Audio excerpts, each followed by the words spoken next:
はオールドロスとクリフォンで言ったのかជួបគ្នាម្ដងទៀតដែរជាមួយនឹងសាច់រឿងបោះតង់ធ្វើម្ហូបក្នុងពិភពវេទមន្តហ្នឹងហើយអញ្ចឹងមុននឹងចូលការស្រាយរឿងរបស់យើងអ្នកទាំងអស់គ្នាគួរជួយចុច Subscribe ម្នាក់មួយផងបាទ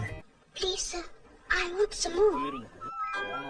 ដែលបានក្បាលក្នុងភាគថ្មីនេះហ្វាបាននាំមកកណ្ដាលទៅដល់ជំរំសត្វរបស់ Otros ដែលជាប្រភេទឆ្កែក្បាលពីរនិង Griffon ជាប្រភេទដូចតន្ត្រីតែខ្លួនដូចតោយើងអាចហៅថាគ្រុឌក៏បានដែរតែពួកនោះមិនមែនជាដៃគូរបស់ Fan នោះទេណាមួយពួកវាក៏មិនហ៊ានប្រឆាំងជាមួយ Fan ដែរបើសិនជាមានអ្នកហ៊ានគឺសុទ្ធតែជាពួកក្មេងឈាមរាវតែប៉ុណ្ណោះពេលនេះក៏មានឆ្កែក្បាលពីរឈាមរាវមួយក្រុមចេញមកស្ទាក់ផ្លូវ Fan អ្នកផ្សេងក៏បានខ្លាចតែមានមួយដែលវាមិនខ្លាចនោះទេអញ្ចឹង Fan ក៏វាយជាមួយវាគ្រាន់តែក៏វាកញ្ញាបន្តិចឆ្កែក្បាលពីរនោះក៏ងាប់ភ្លាមហើយផ្សេងនោះក៏រត់បាត់ជាងសោពេលអស់ទៅចឹងពួកគេក៏បន្តដំណើរទៅទៀតដល់ល្ងាចមកក៏បាននៅតែភ័យខ្លាចព្រោះនេះជាជំរំរបស់ឆ្កែក្បាលពីរហ្នឹងតែ Fan ប្រាប់ថាកុំឲ្យបារម្ភព្រោះអាមួយដែលខ្លាំងហ្នឹងវាងាប់បាត់ទៅហើយអញ្ចឹងអាផ្សេងនោះវាមិនហ៊ាននោះទេមកក៏បានក៏ចាប់ផ្ដើមចម្អិនម្ហូបដែលជាសាច់ពោះយក្សនោះមកធ្វើដែលវាមានរសជាតិស្រដៀងនឹងសាច់មាន់ហើយក៏បានបង្កើតមេនូថ្មីដោយផ្លែយកឆ្អឹងចេញហើយហាន់ជាចំណិតតូចៗដាក់ក្នុងស្បោងបន្ថែមគ្រឿងខ្លះហើយក៏ចាប់ផ្ដើមហាន់បន្លែនិងលាយគ្រឿងផ្សំហើយក៏បានដាក់ឆាជាមួយនឹងសាច់ពោះហ្នឹងរួចមកក៏បានសាច់ពោះឆាជូរហឹរអញ្ចឹងទៅFan ក៏មកស៊ីហើយចំណែករសជាតិប្លែកបែបនេះគេក៏ចូលចិត្តដូចគ្នាអញ្ចឹងមកកណ្ដាលក៏បានធ្វើឲ្យ Fan នឹងស្រួយស៊ីរហូតដល់អស់អញ្ចឹងសល់សាច់បន្តិចហ្នឹងគេយកមកធ្វើជាសាំងវិចហូបទ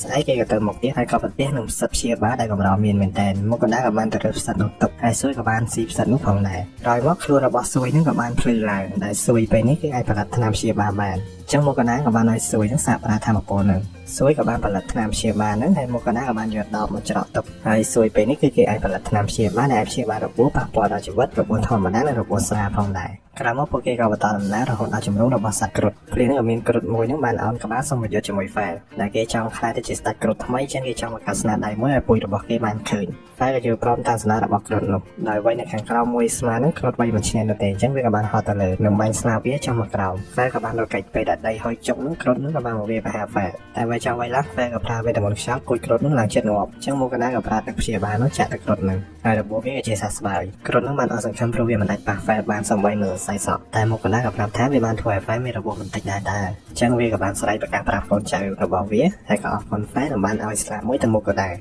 ដែលស្លាបនោះមានប្រយោជន៍ដល់ពេលដែលគេមកជំរំនេះលើក្រោយគឺគ្មានគ្រុឌណាហ៊ានស៊ីគេនោះទេយប់ឡើងមកកណ្ដាលក៏ធ្វើម្ហូបតទៀតគេបានយកសាច់បិសាចជ្រូកនោះមកប្រឡាក់ជាមួយម្សៅពងទានិងកំទេចបំប៉ាំងហើយក៏ដាក់បំពងក្នុងប្រេងបន្ទាប់មកគេក៏បានកាត់ជាចំណិតដាក់លើស្បៃកណ្ដាប់និងបន្ថែមទឹកជ្រលក់ហើយក៏អាចស៊ីបានទៅពេលនោះ Fan ក៏បានសួរមកកណ្ដាលមានថ្វាយដង្វាយឲ្យព្រះឬអត់ដែលមកកណ្ដាលបានភ្លេចបាត់ទៅហើយស្អែកឡើងគេក៏បានចេញផុតពីព្រៃនិងបានមកគៀកនឹងនគរឡៃអនហាតពេលហ្នឹងពួកគេក៏បានឃើញរទេះមនុស្សមួយក្រុមត្រូវបានក្រុមចោរស្ទាក់មកកណ្ដាលក៏ប្រាប់ឲ្យ Fan ទៅជួយហើយគេនឹងសន្យាថាធ្វើម្ហូបពិសេសឲ្យស៊ីយ៉ាងទៅអញ្ចឹង Fan ក៏ទៅជួយដែល Fan គ្រាន់តែក្រហមនឹងចោលទាំងនោះក៏បានបោះដើរចោលហើយអ្នកនៅក្នុងរទេះហ្នឹងគឺជាអ្នកជំនួយឈ្មោះ Lambert និងអ្នកការពារដែលមានមេក្រុមឈ្មោះថា Lasហើយពួកគេកំពុងធ្វើដំណើរទៅក្រុង Carolina នៃនគរ Leonhardt ចឹងពួកគេក៏ធ្វើដំណើរជាមួយគ្នាដល់យប់ឡើង Fan ក៏ប្រាប់មកកណ្ដាលធ្វើតាមសន្យាដែលសាច់សតែបន្តិចមកកណ្ដាលក៏យកគ្រឿងផ្សំសទាំងប្រមាណហ្នឹងមកធ្វើហើយក៏បានយកសាច់មាន់ក្បាលនាគហ្នឹងកាត់តូចៗរួចដាក់ចូលស្បោងថែមគ្រឿងច្បាច់វាហើយក៏យកទៅបំពងបន្ទាប់មកគេក៏យកសាច់ផ្សេងដែលសេះសល់ហ្នឹងមកធ្វើបែបនេះដូចគ្នាក្លិនឈ្ងុយនេះក៏បានភាយដល់អ្នកផ្សេងទៀតចឹងពួកហ្នឹងក៏បានមកមើលទាំងស្រក់ទឹកមាត់ចឹងទៅមកកណ្ដាលក៏ចាច់ពួកហ្នឹងហូបដែរទៅហូបតតែអ្នកធ្វើឲ្យបានអីប្រមាណចឹងពួកហ្នឹងក៏សុខចិត្តនៅយាមចោលទាំងនោះហើយឲ្យមកកណ្ដាលសម្រាប់ចោលតែមុននឹងនេះមកកណ្ដាលក៏បានចោលនោះថាបរិញ្ញារញ៉ៃមើល Fan គេផងស្អែកឡើងគេក៏បានមកដល់ក្រុងហ្នឹងហើយក៏បានយកចោលហ្នឹងមកដាក់គុកមកក៏ដែរក៏បានធ្វើដំណើរទៅគៀនដោយការងាររបស់គេហ្នឹងគឺត្រូវបានដកចោលហើយដោយសារគេរែងជីហើយមិនបានធ្វើបេសកកម្មអ្វីទាំងអស់ក្នុងការកំណត់អញ្ចឹងគេក៏បានចុះឈ្មោះឡើងវិញម្នាក់ស្រីហ្នឹងក៏ប្រើឲ្យគេខំធ្វើមិនឲ្យបានឡើងដល់រែងឯទៅនោះការកំណត់ហ្នឹងគឺឡើងដល់ទៅ3ខែហើយសម្រាប់ការចុះឈ្មោះលើកនេះមកក៏ដែរក៏បានចុះឈ្មោះសត្វចិញ្ចឹមស្រួយមួយទៀតហើយអ្នកនៅជុំវិញហ្នឹងក៏បានសារចំអកដោយសារគេមានសត្វចិញ្ចឹមជាស្លែមអញ្ចឹងណាក្រោយមកក៏ដែរក៏ចង់យកសត្វដែលគេចាប់បានទៅលក់ក្រុមរបស់ Las ហ្នឹងក៏សុំទៅមើលដែរពេលដែលដកសាច់ចេញមកពួកនឹងស្រឡាំងកាំងទាំងអស់អញ្ចឹងតាទាំងអស់នេះក៏បានវះសាច់សត្វទាំងអស់ហ្នឹងហើយក្រុមរបស់ Las ហ្នឹងក៏បានដឹងថាសាច់បំពងដែលគេបានហូបយប់មិញហ្នឹងសុទ្ធតែជាសត្វដែលមានតម្លៃថ្លៃអញ្ចឹងក៏បានសុំទោសទៅមកកណ្ដាលតែមកកណ្ដាលក៏បានប្រាប់ថាមិនបានចាំជួយគេវិញពេលមានអាសន្នអញ្ចឹងទៅវារួចគ្នាហើយក្រោយមកកណ្ដាលក៏សម្រាប់នៅទីមួយព្រះនាងរាហ្នឹងក៏បានមកប្រើមកកណ្ដាលថ្វាយនឹងវាយអញ្ចឹងមកកណ្ដាលក៏បានទិញ pudding និងចាហួយផ្សេងថ្វាយអញ្ចឹងទៅលោកដល់ស្អែកគេយកមករកខ្វេះធ្វើដល់ចង់ឡើងរែងលឿន Fan ក៏ប្រើគេឬខ្វេះ Goblin ទៅតែមកកណ្ដាលបកាយ Fan ក៏ទៅបញ្ចុះបញ្ចូលស៊ុយក៏ចង់បាញ់អាទឹកគេហ្នឹងអញ្ចឹងមកកណ្ដាលក៏រើខ្វេះ Goblin ហ្នឹងទៅពេលដើរទៅពួកគេក៏បានឃើញ Goblin 3ក្បា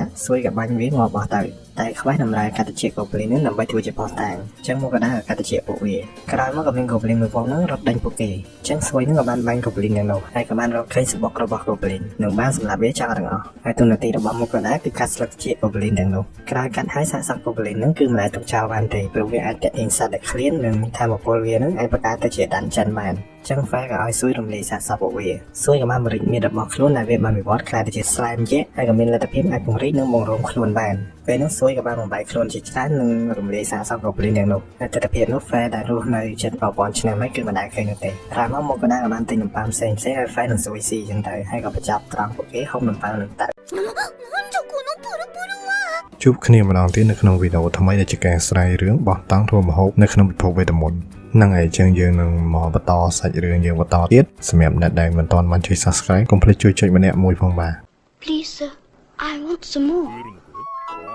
ហ្នឹងហើយតែភាពមុនមកកដាបានរើខ្វែ Goblin ចឹងមកកដាក៏បានយកទៅជា Goblin ហ្នឹងមក Adventure Gear ដើម្បីសម្រេចខ្វែតែដល់ទៅជាច្រើនពេកធ្វើឲ្យ Reset នេះវិលក្បងពេញហ្នឹងហើយម្ចាស់ Gear ហ្នឹងក៏ចង់ជួបនឹងគេផងដែរដែលម្ចាស់ Gear ហ្នឹងគឺមានឈ្មោះថា Willem ហើយដោយសារមកកដាបានកំទេចចម្រូងរបស់ Goblin ចឹងគេនឹងទទួលបានប្រាក់បន្ថែមផងដែរតែមូលហេតុដែលម្ចាស់ Gear ហៅគេមកនេះព្រោះអ្នកមានអំណាចនៃរាជវាំងហ្នឹងបានយកប្រយមកកដានៅទីនេះដោយសុខស្រួលចោះគ្រាន់តែពេលប្រទេសមានបញ្ហាអីមកកដាអាចជួយជាកម្លាំងបន្តិចបន្តួចមកក្នុងពេលហ្នឹងដែរម្ចាស់ Gear ហ្នឹងក៏ព្រមដំឡើងរែងឲ្យមកកដាទៅរែងស៊ីដោយលក្ខខណ្ឌនោះគឺគេចង់ពឹង Fail ហ្នឹងឲ្យជួយធ្វើខ្វេះខ្លះឲ្យគេហើយ Fail ក៏យល់ព្រមឆ្លៀតពេលហ្នឹងមកកដាហ្នឹងក៏ចង់លក់សត្វមួយចំនួនដែលដកមកលើនេះគឺមានទាំង Chimera ហើយនិងឆ្កែក្បាលពីរទៀតតែសត្វទាំងពីរនេះ Gear គ្មានលុយទិញនោះទេហើយក៏គេមិនដឹងថាវាហ្នឹងតម្លៃប៉ុណ្ណាដែរអញ្ចឹងមកកដាក៏បានយកវាទៅទុកវិញអ្នកវះសាច់ចូលហាន់ហ្នឹងក៏មានការភ្ញាក់ផ្អើលព្រោះលើកទី1ហើយដែលគេបានវះសាច់វិសាច Ogre ឬ Q ដែលស្ថិតនៅក្នុង rank S ហើយស្ដេចអុកនេះទៀតដែលស្ថិតនៅក្នុង rank A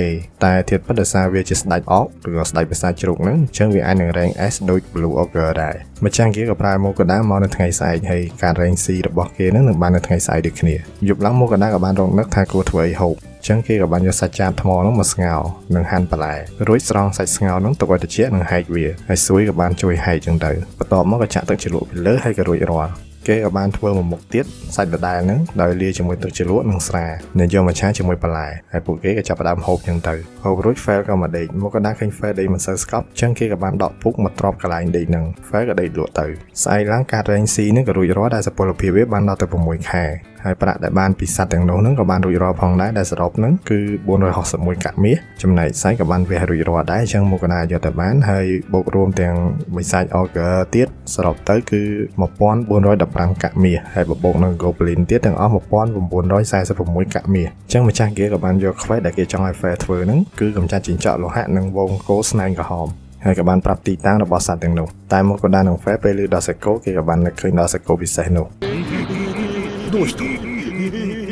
ះក្រោយមកកណ្ដាលក៏មកហៅរបស់អ្នកជំនួយដែលគេបានជួយនឹងព្រោះគេចង់ទិញកាតាបថ្មីនិងរបស់របរផ្សេងៗទៀតមកកណ្ដាលក៏សួរស៊ុយចង់នៅក្នុងកាតាបមួយណាស៊ុយក៏បានរើសកាតាបដែលវាចូលចិត្តចឹងទៅហើយក៏បានទិញថង់ដាក់ប្រាក់និងស្បែកជើងផងដែរដែលទាំងអស់ហ្នឹងគឺមានតម្លៃ11កាក់មាសតែអ្នកជំនួយហ្នឹងគឺមិនគិតប្រាក់នោះទេព្រោះមកកណ្ដាលមានគុណជួយជីវិតគេថែមទាំងឲ្យសាច់ពិសេសគេហូបទៀតចឹងចាំទិញលើក្រោយចាំគេគិតប្រាក់ពេលហ្នឹង Lambert ហ្នឹងក៏ចង់ទិញស្បែកពស់ខ្មៅតែមកកដាបានលក់ទៅឲ្យ Gear អស់ទៅហើយចឹងគេក៏បានសុំលើក្រោយបើសិនជាមានគេចង់ទិញចឹងទៅដល់និយាយរឿងពស់ហ្នឹង Fair និងស៊ុយហ្នឹងក៏ចង់ស៊ីសាច់បំពងទៀតចឹងមកកដាក៏បានធ្វើតាមសំណងពតតែលើនេះក៏យកវាមកបំពង2ដងធ្វើឲ្យវាឆ្ងាញ់ជាងលើកមុនទៅទៀតពេលដែល2នាក់នឹងឆ្អែតហើយមកកដាក៏ធ្វើសម្រាប់ខ្លួនឯងម្ដងនៅបំពងទឹកហូបនៅថ្ងៃក្រោយផងដែរស្អែកឡើងពួកគេក៏មកដល់កន្លែងរបស់ជីងចក់លោហៈហ្នឹងហើយក៏ចូលទៅរូងភ្នំនោះនឹងបានឃើញវាពិតមែនតែវាបានវិវត្តខ្លួនទៅជាជីងចក់ Mithril បាត់ទៅហើយដែលវេទមន្តគឺមិនអាចធ្វើអ្វីបាននោះទេតែវាមិនមែនជាបញ្ហារបស់ Fair នោះឡើយគេបានប្រើរន្ទះឆក់ជីងចក់នោះងាប់បាត់ទៅមកកូដាក៏ឃើញអាកំទេចថ្ម Mithril ហ្នឹងគេក៏បានរើទុកដោយគិតចង់ប្រើដែរនឹងយកមកធ្វើជាអាវក្រោះចឹងទៅ Fair ក៏ចង់កំទេចចោលព្រោះឯបារីរបស់ Fair ហ្នឹងគឺខ្លាំងជាងរបស់ទាំងនេះទៀតហើយដែលខ្វែងនេះងាយពេក Fair ក៏ចង់ទៅកម្ចាត់វងគោនោះឲ្យហើយតែម្ដងហើយពួកគេក៏បានមកដល់មួយប្រព្រឹត្តភ្នែកហ្នឹងវងគោនោះក៏ត្រូវបានកម្ចាត់ចោលទាំងអស់ចឹងមកកណ្ដាលនឹងស៊ុយក៏ប្រមូលដាក់ចូលក្នុង item box ហើយក៏បានធ្វើសាំងវិញសាច់បិសាចជ្រូកនិងចាបថ្មហូបចឹងទៅហើយមកកណ្ដាលក៏បានចាក់ Pepsi ឲ្យស៊ុយនិង Fair បានផឹកយ៉ាងរីករាយអស់1លីត្រកន្លះហើយក៏ចាប់ផ្ដើមភើឥតជប់ឈរ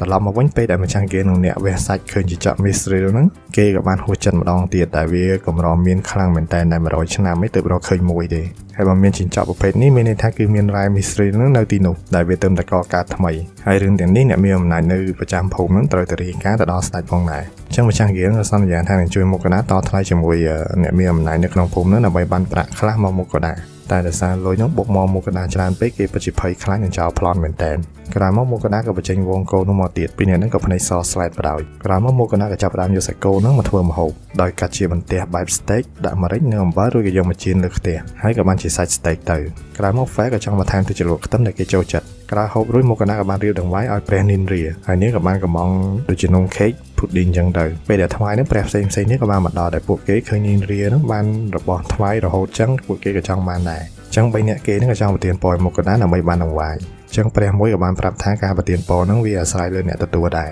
ថាវេទមន្តគេហ្នឹងវាសមមកគ្នាអត់ដោយមុខកណាវេទមន្តរបស់គេវាមានធាតុភ្លើងនិងធាតុដីចឹងត្រូវជាមួយព្រះ Kishal ដែលជាព្រះធាតុដីនិងព្រះអគ្គនីព្រះធាតុភ្លើងតែដោយសារតែមានមនុស្សណាទទួលបានពរពីព្រះច្រើននោះទេចឹងមុខកណាក៏ចង់បដិសេធតែព្រះភ្លើងនិងដីហ្នឹងក៏បានផ្ដល់ពរយកតែម្ដង